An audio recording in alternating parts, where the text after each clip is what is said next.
Nashville's Morning News on Super Talk 99.7 WTN. Been looking forward to this segment for quite a while. Matthew Hurtt from Murfreesboro, the borough.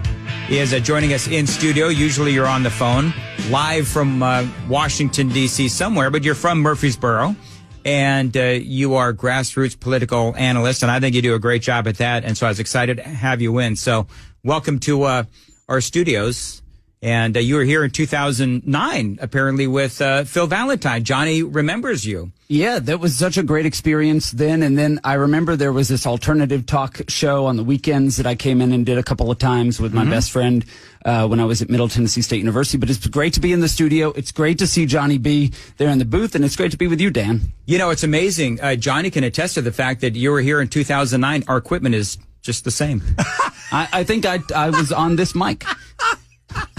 Sorry, I'm not bashing the company. I'm gonna hear about that later. Man, it's just fun. All right, let's get to a serious Dan, business. if you've got a few extra things on your Christmas list, you want to buy some mics for the WTN friends here. Sure. Yeah, we're gonna start, crowdsourcing our equipment.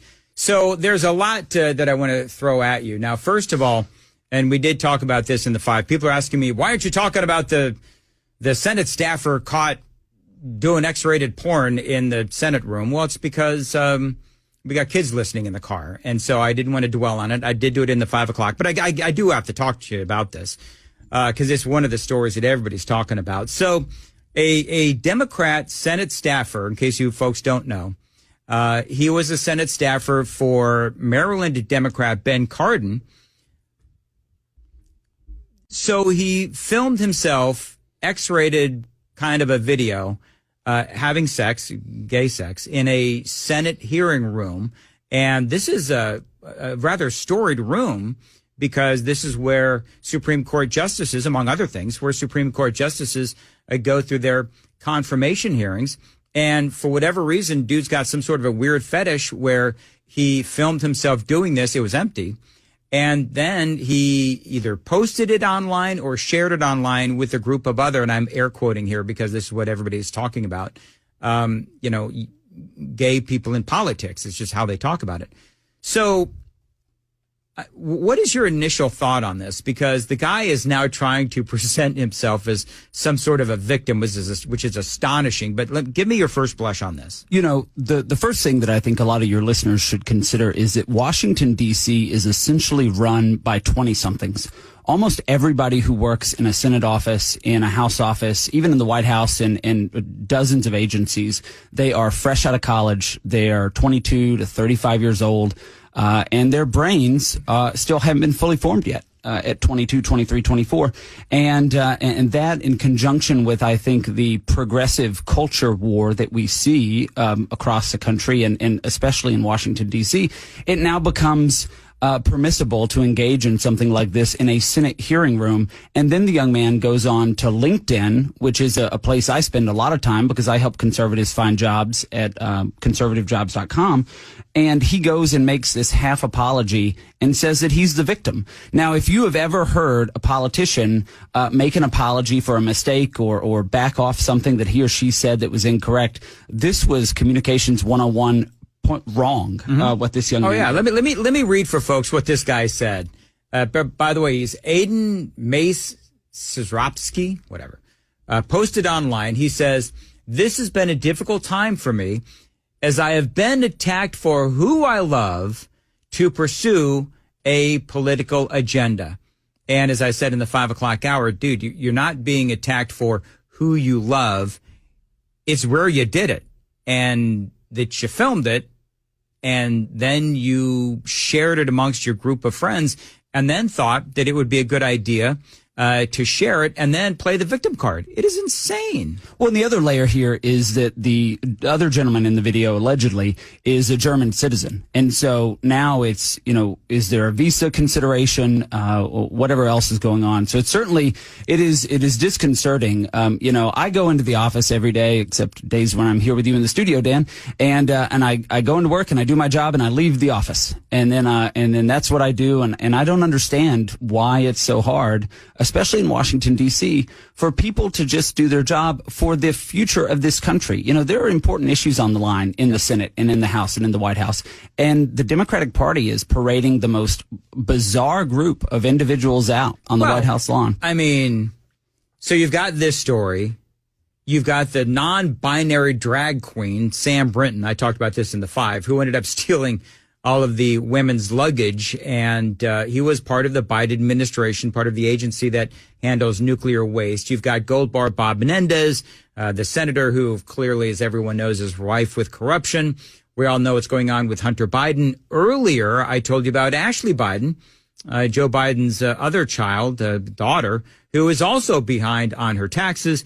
You had the drag queens taking off their tops on showing everything on the White House lawn a while back. I don't know if you folks remember that. And Joe Biden's very bizarre Christmas video that was just bizarre. Did you see that video? I did not. But as Joe Biden and President Joe Biden have said, decency is on the ballot. And this is an indecent crop of individuals who have seemed to manifest. It's like the Twilight Zone. Like in 2008, we broke off to another dimension, and we're now living in this alternative timeline. I don't want to be in Biden's dimension. I really don't. By the way, Madison Cawthorn, you may remember him.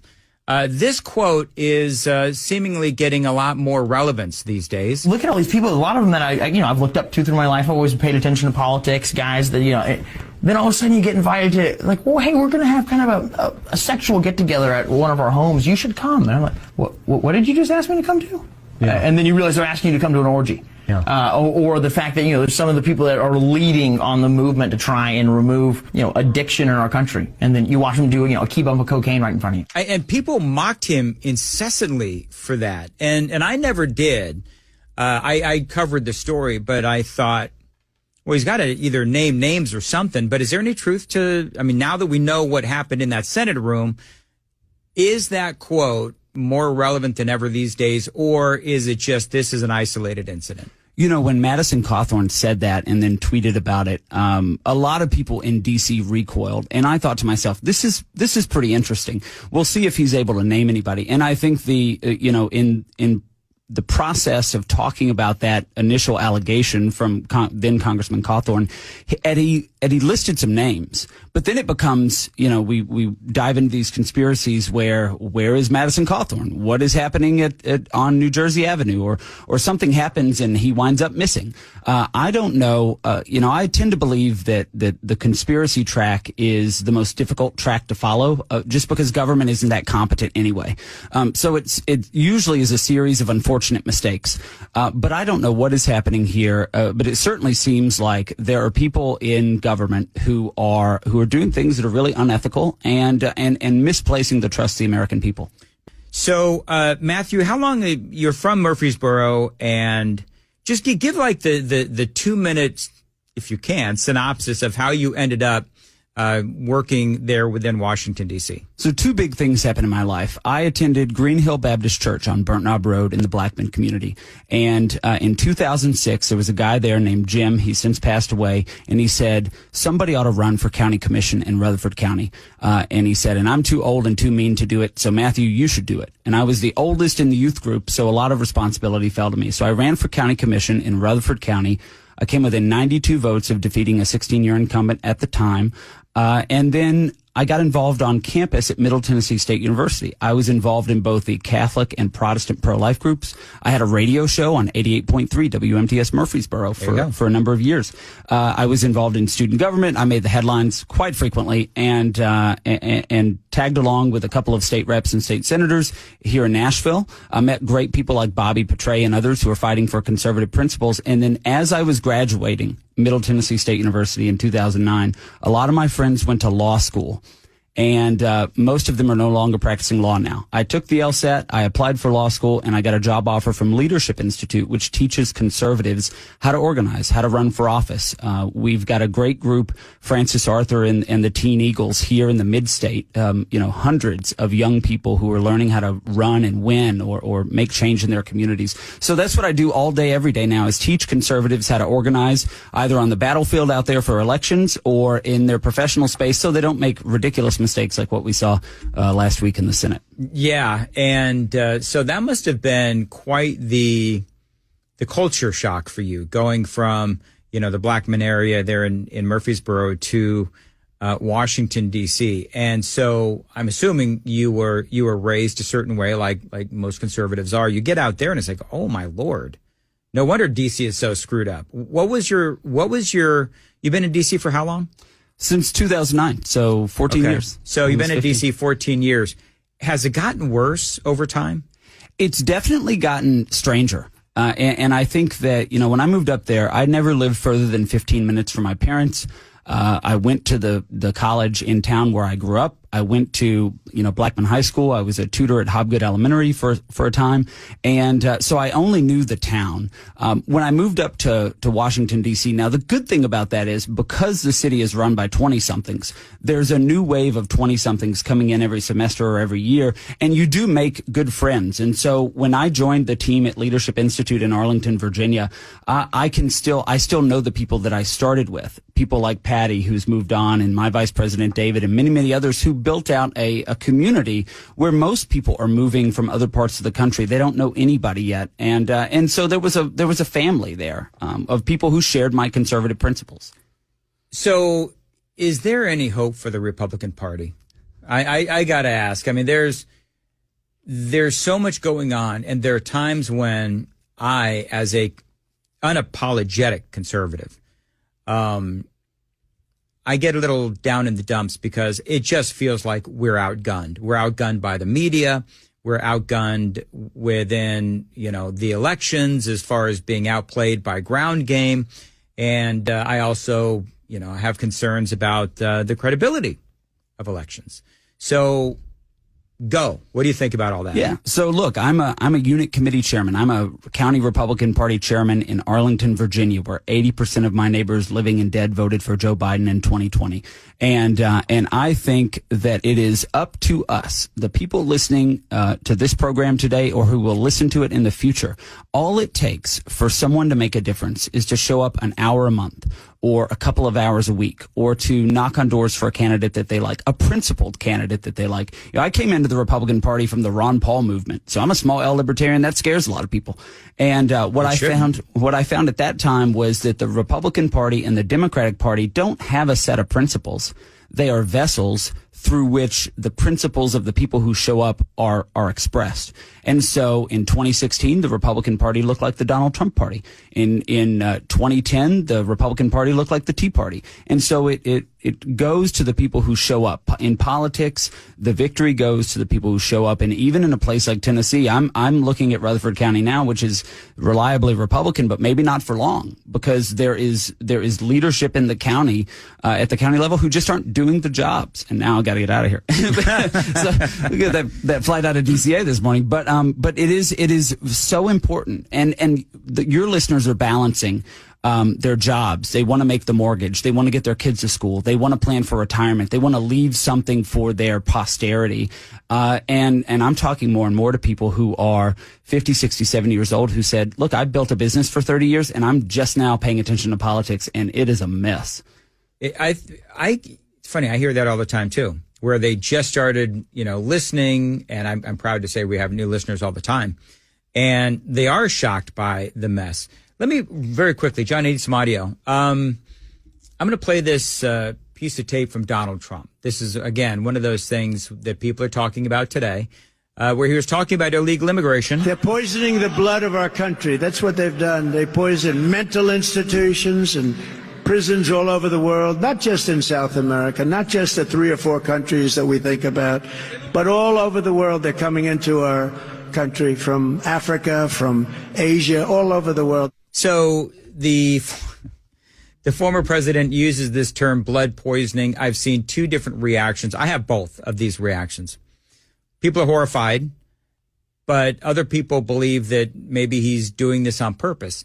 Now, not to lead the witness, but I'll tell you where I stand on this. I don't understand what the president's doing. Like, does he just pull that out of his hat somewhere, or is he intentionally quoting, Hitler? That's number one. But why would he do it? Is it because he is trying to troll the people on the left, or is he trying to draw more attention to the issue that he's talking about?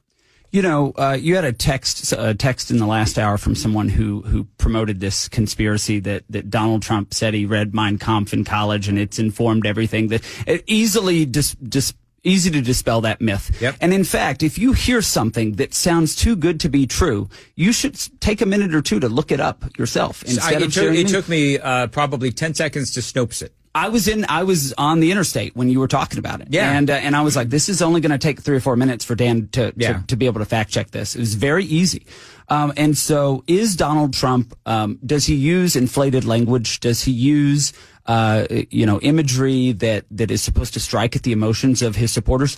Absolutely. Is that a bad thing? Not necessarily. Does he make it harder for communications professionals to navigate the finer points of Republican principles from time to time? Yes, but most people who are listening to this program aren't even, they're not paying attention to that because it doesn't matter, because it isn't how do I put food on the table, how do I plan for retirement, and how do I provide my children the safest communities and the best education they can have. I thought Lindsey Graham handled it great. I don't know if you heard earlier, but Lindsey Graham was basically saying to Kirsten Welker from, I think it's Meet the Press, and he was like, all right, so he used the word, but let's talk about what I'm truly horrified about. And he listed all of the issues of, our wide open border policy. And I think that he did a great job. And that's why I played his audio, because I think that the left will do anything to try to distract from their own horrific performance. Even better is if Lindsey Graham had said, that's a great point that you make about quoting Hitler. Let's talk about the anti-Semitism on college campuses right now. Let's talk about the dehumanization of the Jewish people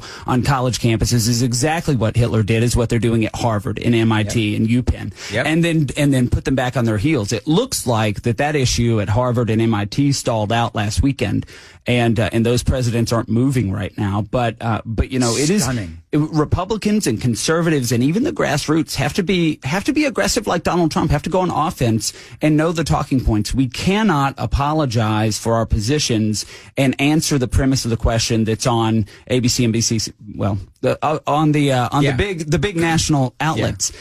Because I think it is important. We have a worldview that is Western philosophy was the greatest foundation of human liberty and prosperity, and the concept of individual liberty and freedom of opportunity, and to go out and create what we call the American dream.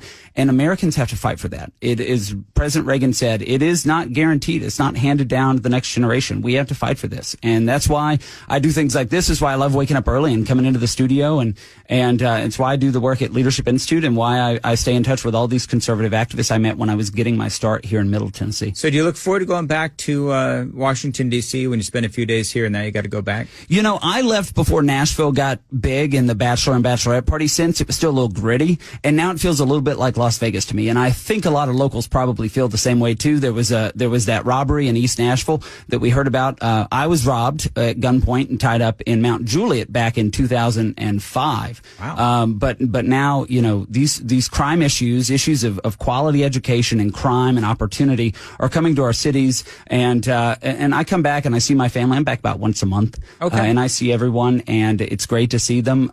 But I do feel more connection and more community right now with my peers and colleagues in Arlington, Virginia. Well, let me know next time you're in town. We'll have you back. How can people find you on Twitter? I'm on Twitter at Matthew Hurtt. That's MatthewHurtt.